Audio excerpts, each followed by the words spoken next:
And on the money it says, in God we trust. The question is, what God are they talking about? Though thou exalt thyself as the eagle, read. And though thou set thy nest among the stars. And though thou set thy nest among the stars. Another sign of who Esau or Edom is. What government or people came together to go out in space? To set your nest. That means you can live out in space. Now you have to examine the attributes or the attitude or character of an eagle. When they quote unquote claim they went to the moon, there's this famous statement that was made: the eagle has landed. Right? Now check out an eagle. An eagle will look at you. It has sight where it can almost see an insect on an animal on the ground from miles away from the sky. It can look at its prey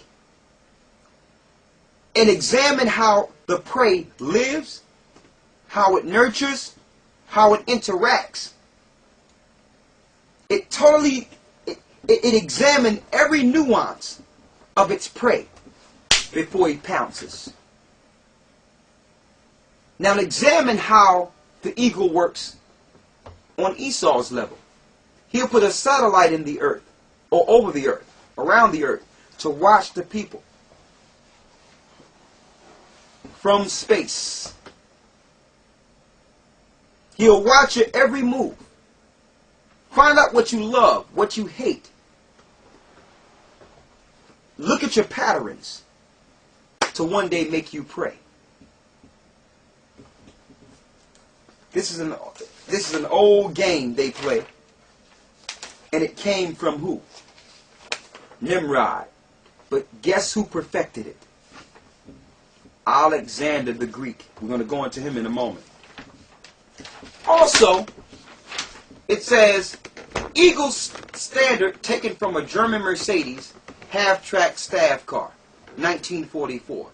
These were the emblems on the Nazis' cars. See, they make you think that Germany was separate from the government rule of Edom. When really, the earth is doing the same thing Hitler did.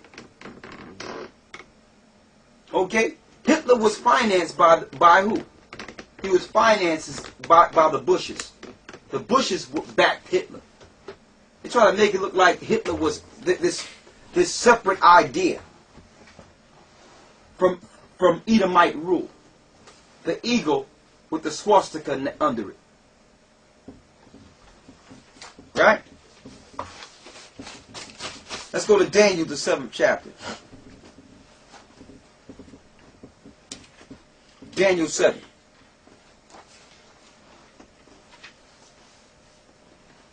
Let's show you how they moved from Idumea, Mount Seir, okay?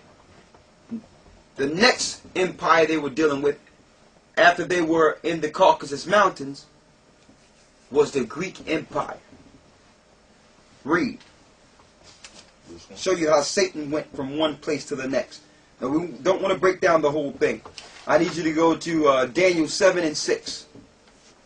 Daniel 7 and 6. And after this I beheld, and lo, like a leopard, which had upon the back of it 4 wings of a fowl. And the beast also had 4 heads, and dominion was given to it. And dominion was given to it. Who gave it dominion? Go to Job 9 and 24. Who gave this beast dominion? I need you to read it again. After you read Job 9 and 24. Job 9 and 24. The earth is given into the hand of the wicked. The earth is given into the hand of who? The hand of the wicked. The earth is given into the hand of the wicked. Go back and read that again. Daniel 7 and 6. After this I beheld, and lo, like a leopard, which had upon the back of it 4 wings of a fowl. That leopard is Alexander the Greek. He's on a Greek coin here, and on his head there's a leopard skin. Now the Europeans call this guy Alexander the Great. Now there's nothing great about this guy. Alright? Nothing great about him. They called him great because he was able to conquer for the Idumean world. Now read it. He had upon his back what? He had upon his, like a leopard, which had upon the back of it 4 wings of a fowl. 4 wings of a fowl. The 4 wings of a fowl that came out of Alexander the Greek. Now before Alexander the Greek, hold up, let me make sure I put this here.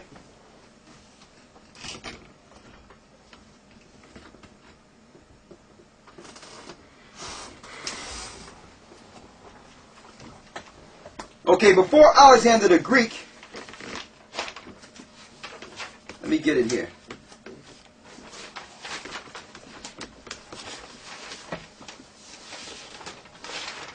Before Alexander the Greek, you had Romulus and Remus.